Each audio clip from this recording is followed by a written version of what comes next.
Morbi bridge દુર્ઘટનાના મુખ્ય આરોપીના જામીન મંજૂર. આરોપી સુપ્રીમ કોર્ટે જયસુખ પટેલના જામીન મંજૂર કર્યા છે. ઓરેવા કંપનીના માલિક જયસુખ પટેલને જામીન મળી ગયા છે. જયસુખ પટેલે સુપ્રીમ કોર્ટમાં અરજી કર્યા બાદ જામીન મંજૂર કરાયા છે. મોરબીના ઝુલતા પુલનો કોન્ટ્રાક્ટ ઓરેવા કંપની પાસે હતો.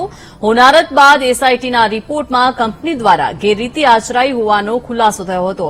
અગાઉ હદભાગીઓના પરિવારજનોએ જયસુખના જામીનનો વિરોધ કર્યો હતો, તો ગુજરાત સરકારે પણ હાઈકોર્ટમાં જયસુખ પટેલની જામીનનો વિરોધ કર્યો હતો. તો હોનારતનો ભોગ બનેલા પરિવારજનોના વકીલે અગાઉ પોલીસ રક્ષણ પણ માંગ્યું હતું.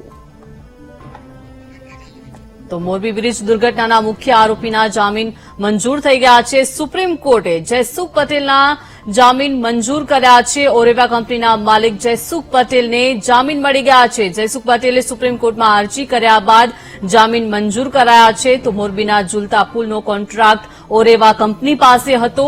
હોનારત બાદ એસઆઈટીના રિપોર્ટમાં કંપની દ્વારા ગેરરીતિ આચરાઈ હોવાનો ખુલાસો થયો હતો. અગાઉ હદભાગીઓના પરિવારજનોએ જયસુખ પટેલના જામીનનો વિરોધ કર્યો હતો, પરંતુ હાલ જે સમાચાર મળી રહ્યા છે તે પ્રમાણે જયસુખ પટેલના જામીન મંજૂર થઈ ગયા છે. સુપ્રીમ કોર્ટે આરોપી જયસુખ પટેલના જામીન મંજૂર કર્યા છે.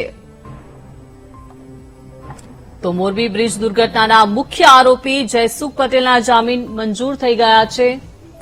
ગુજરાત સરકારે પણ હાઈકોર્ટમાં જયસુખ પટેલના જામીનનો વિરોધ કર્યો હતો. તો હોનારતનો ભોગ બનેલા પરિવારજનોના વકીલે અગાઉ પોલીસ રક્ષણ માંગ્યું હતું.